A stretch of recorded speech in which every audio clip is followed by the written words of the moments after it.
एक रचना अपने आदरणीय डॉक्टर आशुतोष शर्मा जी से सुनी। और अब आज का जो प्रमुख आकर्षण है, जैसा कि मैंने पूर्व में बताया कि भगवती नर्मदा की कृपा से और माँ ललिता आश्रम के द्वारा प्रकाशित कृति शिव पुराण, जिसका नाम हमने रखा संक्षिप्त शिव पुराणम, उसका अभी लोकार्पण हमारे आचार्य द्वय तथा प्राचार्य श्री आशुतोष जी शर्मा और श्री पांडे जी के कमल द्वारा होने जा रहा है, श्री दिनेश मालवी जी के द्वारा। और हम उस कार्यक्रम के लिए आदरणीय अतिथियों से निवेदन करते हैं कि वो इसका लोकार्पण करें। श्री पांडे जी ऐसे आ जाएं, क्योंकि आप संपादक हैं इसके, इसलिए आप प्रस्तुत करें। जरा ऐसे आ जाइए, हाथ लगाइए।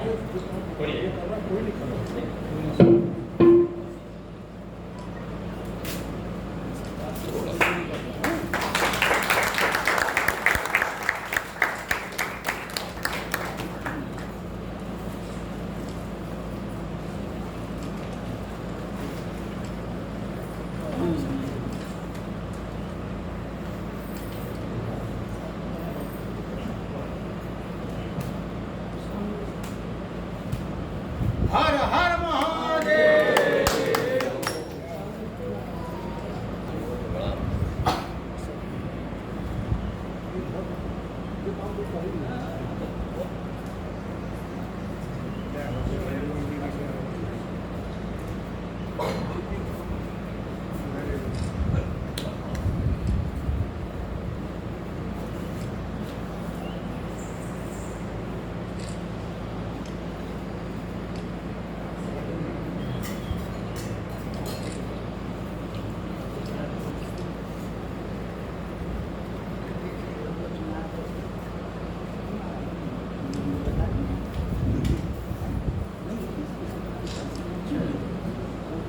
हर हर महादेव। यह धार्मिक आप सबके सहयोग से ही प्रकाशित हुई है, और आप सब जानते हैं कि आज की महंगाई के युग में, तो इसलिए आज जो है हमारे अतिथि, विशेष अतिथि, ये तो हमको सहयोग देंगे ही। आप लोग भी केवल 101 रुपये इसका हमने मूल्य रखा है। जो भी लेना चाहेंगे वो यहाँ भाई कैलाश यादव के पास जमा कर देंगे। उन्हें प्रति भगवान शिव की प्राप्त होगी। और अब हम जो इसके प्रकाशक हैं आचार्य परिवार श्री अजय द्विवेदी से निवेदन करते हैं कि वे इस कृति में थोड़ा सा शिव पुराण का प्रकाश डालें, और उसके बाद में हमारा काव्य गोष्ठी का कार्यक्रम शुभारंभ होगा। आइए।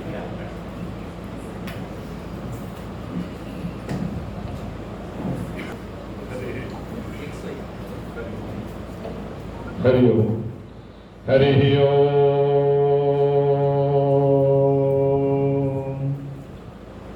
ध्यान मूलम गुरुर्मूर्ति, पूजा मूलम गुरुपदम, मंत्र मूलम गुरुर्वाक्यम, मोक्ष मूलम गुरु कृपः, गुरुचरणम परमानंद, गुरु कृपा व्याधिनाशनः, गुरुदृष्टि शत्रु संहार, गुरुदेवाय नमो नमः।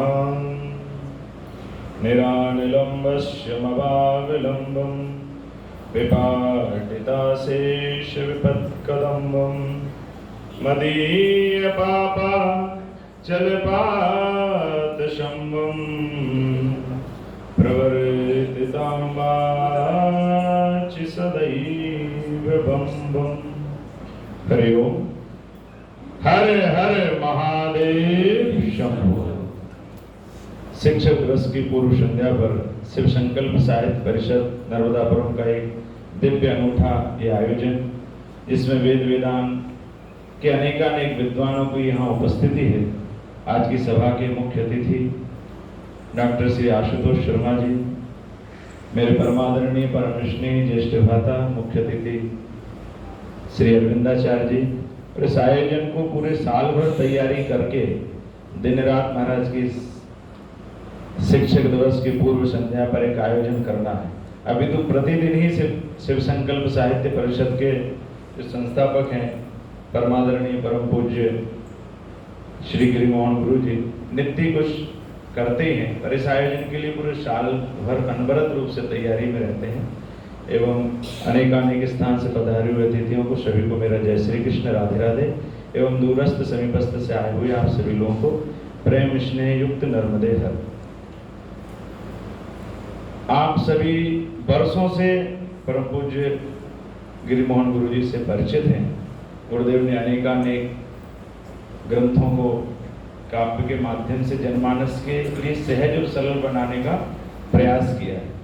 गुरुदेव के निवास के पास ही इस दास का भी छोटा सा स्थान है जो परम पूज्य मेरे गुरुदेव के द्वारा दिया हुआ नाम है माँ ललिता आश्रम।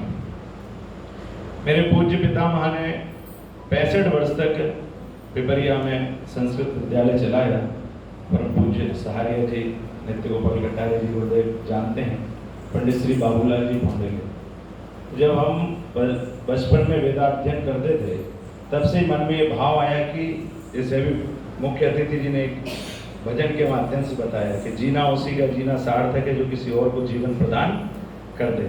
उस एक वाक्यांश को भी अगर व्यक्ति अपने जीवन में उतार ले तो बहुत कुछ हो सकता है।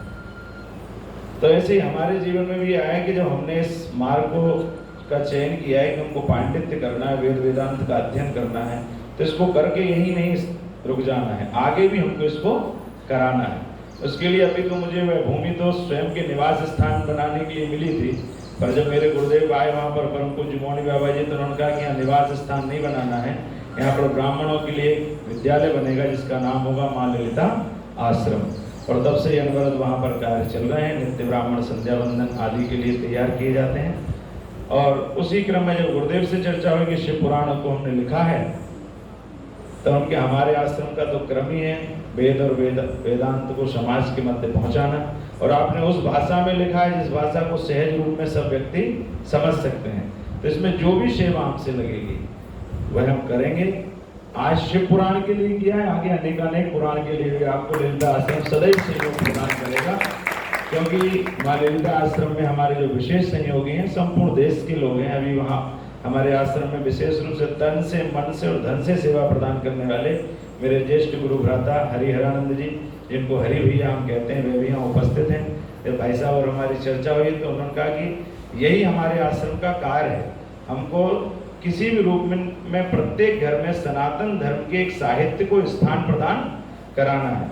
और गुरुदेव जिस भाषा का उपयोग करते हैं उस भाषा में सर प्रत्येक व्यक्ति पढ़ सकता है। संस्कृत तो क्लिष्ट होती है, जैसे हम लोग गीता का पाठ नहीं होता पर रामचरितमानस का पाठ हर नगर में महीने में कहीं ना कहीं होता ही है, क्योंकि बाबा गोस्वामी तुलसीदास जी ने उस समय ये सोचा कि इस भाषा को सहज लोग समझ पाएंगे।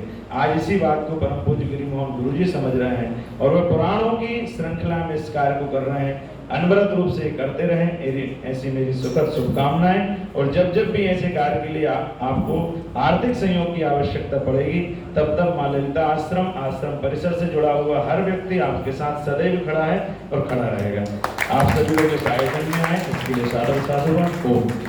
भगवान शिव के बारे में 2 शब्दों में तो कुछ कहा नहीं जाता है। चारों वेदों में ऋग्वेद और यजुर्वेद, सामवेद और अथर्वण, चारों वेदों में परिपूर्ण रूप से भगवान शिव की महिमा को गाई गई है। अगर हम ऋग्वेद में देखें तो त्र्यंबकम यजामहे आदि मंत्रों के माध्यम से गाई है। यजुर्वेद में देखें तो ओम जज्जाग्रतो दूरमदे आदि मंत्रों से गाई हुई है। अभी तो शुक्ल यजुर्वेद में माध्यान्दिनी शाखा में तो एक रुद्राष्टाध्यायी का ही क्रम बन गया जिससे हम रुद्राभिषेक करते हैं। तो भगवान शिव की अनंत महिमा है। गृहस्थियों को बस इतना समझ लेना चाहिए, हम सब गृहस्थी हैं, कि ब्रह्मा जी वही प्रदान करते हैं जो हमारे भाग्य में होता है, पर शिव जी हमें वह भी प्रदान कर देते हैं जो हमारे भाग्य में नहीं होता।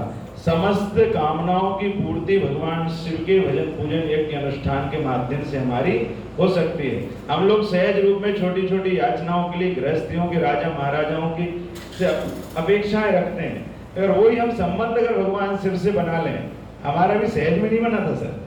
मैं बचपन से ठाकुर जी की सेवा करता था। जब मुझे दीक्षा मिलने की बात आई तो मैंने कहा गुरुदेव समझ में नहीं आता, भोले बाबा के प्रति आस्था जगती है पर हम बचपन से ठाकुर जी की सेवा करते हैं। भगवान ने कहा देखो दोनों एक हैं, शिवस्य हृदयम विष्णु, विष्णुस्य हृदयम शिवम। एक संबंध स्थापित कर लो। पिताजी आज से आपके भोले बाबा हैं और ठाकुर जी को चाहते हो तो भाई आपसे आपका कृष्ण है। तो बच्चा बार बार जब कुछ कहता है तो भाई से कहता है, कोई विशेष चीज के लिए पिताजी के पास जाता है। तो हर गृहस्थी का एक संबंध होना चाहिए परमात्मा से। हम सब भी, आप सभी लोग निश्चित रूप से आध्यात्मिक लोग हैं, आपका गहरा अध्यात्म है, फिर भी गुरुदेव ने खड़ा किया है तो कुछ ना कुछ तो बोलना पड़ेगा महाराज। तो जीवन में अगर किसी भी चीज की अपेक्षा है, आकांक्षा है, तो भगवान शिव की श्री चरणों में पहुंचे। भगवान भोलेनाथ बड़े दयालु हैं, हम सबकी संपूर्ण प्रकार की, हर प्रकार की कामनाओं की पूर्ति करने की उनके अंदर सामर्थ्यता है। ऐसे भगवान शिव हैं और अनेकानेक चीज शिव पुराण में गुरुदेव ने उसको समाहित किया है। आप लोग शिव पुराण को भी लें, उसका अध्ययन भी करें, उसका पाठन भी करें, अपने जीवन में भी उसमें लिखी हुई चीजों को उतारें। क्योंकि पढ़ना भी सरल है पर उसको पढ़ने के बाद जीवन में उतारना कठिन है। व्यास जी कथाओं में बैठना सरल है पर बैठने के बाद कथा आप में बैठ जाए ये बड़ा कठिन है। कई बार लोग कथा में बैठे रहते हैं पर कथा उनमें नहीं बैठती। तो कथा में आप बैठे हो ये भी अच्छी बात है, पर कथा आप में बैठ जाए ये बहुत बड़ी बात है। ओम साधु प्रणाम।